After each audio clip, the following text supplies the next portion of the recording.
আসসালামু আলাইকুম। CS take IT Bangla টিউটোরিয়ালে সবাইকে স্বাগতম। আজকে আমরা দেখব কিভাবে ভূমি উন্নয়ন কর বা নামজারি আবেদনের জন্য এখন কিন্তু রেজিস্ট্রেশন ব্যবস্থা শুরু হয়েছে। রেজিস্ট্রেশনের মাধ্যমে কিন্তু আমরা ভূমি উন্নয়ন কর বা নামজারি আবেদন এবং অন্যান্য সুবিধার জন্য আবেদন করতে পারবো। এজন্য আমাদের রেজিস্ট্রেশন প্রথম করতে হবে। সবচেয়ে ভালো হয় যার জন্য আবেদন করবেন তার তথ্য দিয়েই এই রেজিস্ট্রেশনটা করা, তার ফোন নাম্বার এবং এনআইডি কার্ডের তথ্য দিয়ে। তো চলুন শুরু করা যাক আজকে কিভাবে আমরা এই রেজিস্ট্রেশনটি করতে পারি। এজন্য আমরা land.gov.bd ওয়েবসাইটটিতে প্রবেশ করব। এখানে প্রবেশ করলে এখানে রাইট কর্নারে দেখতে পারবো লগ ইন। এই লগ ইন বাটনে ক্লিক করে আমরা রেজিস্টার অপশনে ক্লিক করে নাগরিক সংস্থা এখানে একটি ক্লিক করে দেব।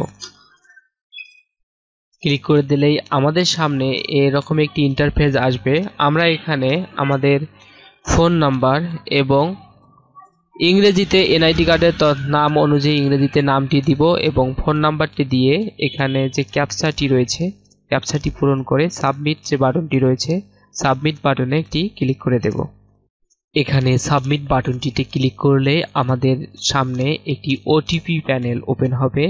আমরা যে নাম্বারটি ব্যবহার করেছিলাম সেই নাম্বারটিতে একটি ওটিপি যাবে। এই ওটিপিটি এখানে প্রবেশ করে আবার সাবমিট করে দিতে হবে।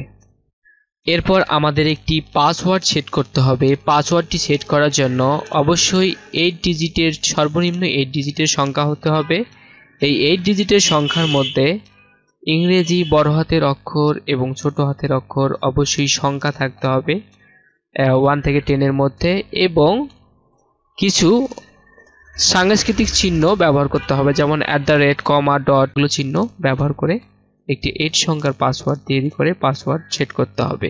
পরবর্তীতে এই পাসওয়ার্ড ব্যবহার করে আমরা নাম্বার এবং পাসওয়ার্ড দিয়ে লগ ইন করতে পারবো। তো আমি পাসওয়ার্ড সেট করে নিলাম।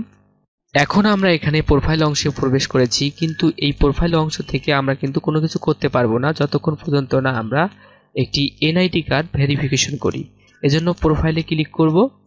প্রোফাইলে ক্লিক করে আমাদের এনআইডি কার্ডের তথ্য এখানে ভেরিফাই যে অপশনটি রয়েছে এই ভেরিফাই অপশনটিতে ক্লিক করে আমাদের একটি জাতীয় পরিচয়পত্রের তথ্য দিয়ে এনআইডি কার্ড ভেরিফিকেশন করতে হবে। ভেরিফিকেশন করার পরে আমরা পরবর্তীতে আমাদের যে নামজারি অথবা ভূমি উন্নয়ন কর রয়েছে সেগুলো আবেদন করতে পারবো। তো আজকের ভিডিওটি এই পর্যন্তই।